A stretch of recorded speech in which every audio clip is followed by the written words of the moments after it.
Labour is leading a plot in the Lords that is expected to inflict an embarrassing defeat on Theresa May's plans to eradicate the EU Rights Charter from domestic law after Brexit.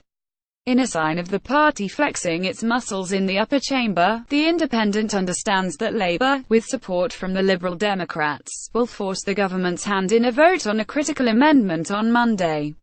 The anticipated defeat would be humiliating for Theresa May and the Brexit Secretary David Davis, who are planning to use the EU Withdrawal Bill, currently progressing through the Commons, to take Britain out of the EU Charter of Fundamental Rights after the UK's exit from the bloc in March 2019. It comes as the government faces pitched battles in Parliament as it attempts to pass multiple pieces of Brexit legislation through the Commons over the next 2 years. The Charter sets out a whole range of civil, political and social rights enjoyed by millions of citizens across the EU and covers everything from worker social rights to the protection of personal data, but under the government's current plans it will not be carried across into UK law after Brexit. Labour and Liberal Democrat peers believe it will mean losing a key safeguard in terms of data protection and, with support from crossbenchers, have the numbers required to push the government into retaining a key part of the Charter in British law. Supporters of the amendment told The Independent no amount of scaremongering by ministers would prevent them from pursuing the vote, adding if the Conservatives believe they can use Brexit to dilute our rights, they'll be bitterly disappointed. Crossbenchers believed to be backing the amendment on Monday include Lord Kerr, the architect of Article 50, Lord Pannick, who led the legal challenge against the government over invoking Article 50, and former diplomat Lord Hannay. The amendment to the government's data protection bill in the Lords will essentially replicate the thrust of Article 8 from the Charter concerning data protection into domestic law. It is also significant as the Lords rarely divide at committee stage on a bill, signalling peers' discontent with May's administration. Speaking to The Independent, Lord Stevenson, the Labour peer leading the cross-party amendment, said ministers claim that the bill will make data protection laws fit for the digital age, but it would remove a legal guarantee UK citizens currently enjoy, a right to privacy and protection of personal data.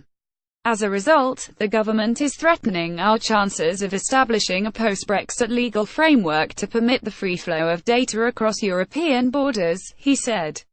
If we are unable to reach such an agreement with the EU, there will be no legal basis for the lawful operation of countless British businesses.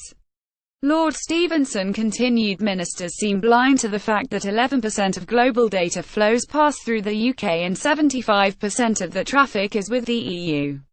More generally, they are doing nothing to assuage wider fears about an executive power grab across all Brexit-related legislation. Despite the government's somewhat panicked response this weekend, we will continue to press our case in the Lords for an amendment that will both retain the guarantee that our citizens currently have and enshrine the rights to privacy and protection of personal data in UK law. That is the right thing to do, and no amount of scaremongering by ministers will prevent us from pursuing that aim. Ed Davey, the Home Affairs spokesperson for the Liberal Democrats, said the government has to stop pretending it can just ignore Parliament, adding this vote will be an important warning sign of things to come.